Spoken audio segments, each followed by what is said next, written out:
when we started Lapiz, really, it was, to say the least, it was Hispanic marketing was a little bit primitive. It was really bad. Many of the pioneer agencies started building, their place through what is right now maybe considered as a little bit of Hispanic cliche.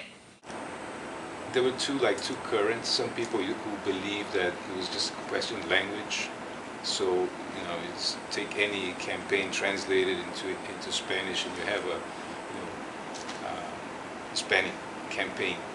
And the other current was that you had to use all these stereotypes, salsa music, and men with big mustaches and mariachis and stuff like that to make a campaign Hispanic.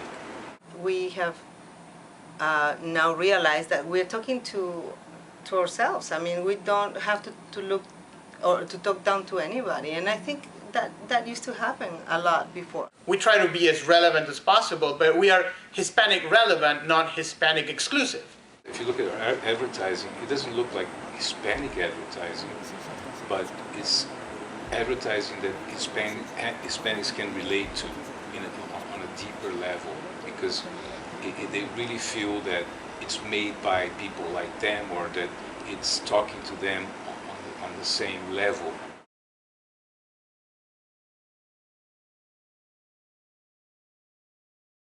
The key is just to understand what are the nuances in terms of this specific category, or this one, or this product specifically, or this brand, that it's going to help to connect better or a more deeper level with this consumer.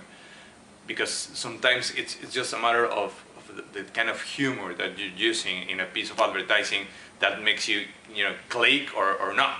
I like to think about this is that we're not targeting a minority anymore.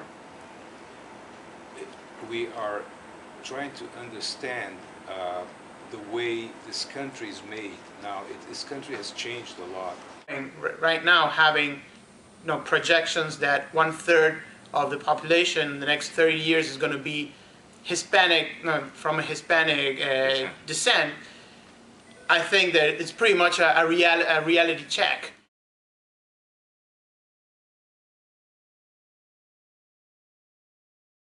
This market it's very powerful in that there's a lot of money involved. We spend a lot, so we have to be valued like another regular American. Agencies that on the general market side are not taking this into consideration are going to lose share in future.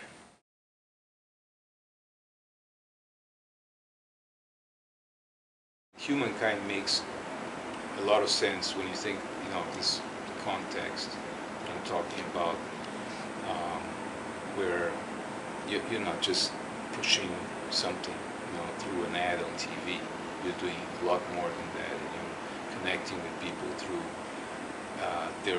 their needs, not your needs as a manufacturer or a service provider. It helps you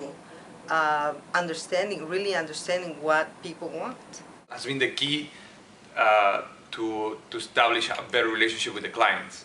Now they start understanding a lot of the things that they were hesitant to do or whatever, and it helps you to establish that relationship in a more strong way. It's very hard not to like it, not to embrace humankind.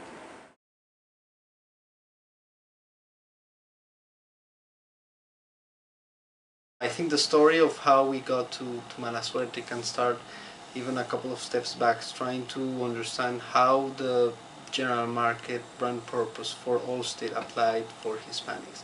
The whole story came out to life when we find out that there was a key insight for Hispanics. Whenever a Hispanic is trying to explain how an accident happened, it tends to blame the circumstances rather than the person. And this is because Hispanics tend to have an external locus of control. And this is related with this idea of fatalism, that things are controlled by fate and not so much by the person. So there are things that are just by fate and you cannot do much about it to control, or you cannot change those things much. So we said, there is something extremely interesting there.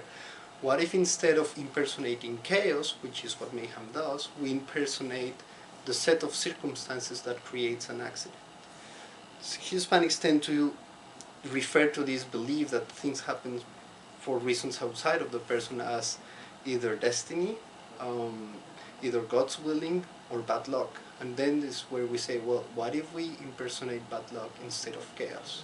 So that's how the whole story of, instead of creating a mayhem, a very rough character, we create this very sophisticated, but still very sarcastic person which represents bad luck. So he is the one, the mastermind behind everything, to make sure that you have the set of circumstances that creates an accident. So at the end of the day, in our campaign, mala suerte or bad luck is always himself. He's not representing someone else. He's representing always the set of circumstances that creates an accident. The main differences between mala suerte or bad luck and mayhem is that this is a very meticulous person, as bad luck would be. He's omnipotent and omnipresent. So he controls everything. Mayhem is rough. Mayhem is very physical. Mayhem is doing chaos by the things that he does. This guy is actually extremely subtle. He barely does something that creates a chain of reaction, so you end up having an accident. That's pretty much how we end up executing the idea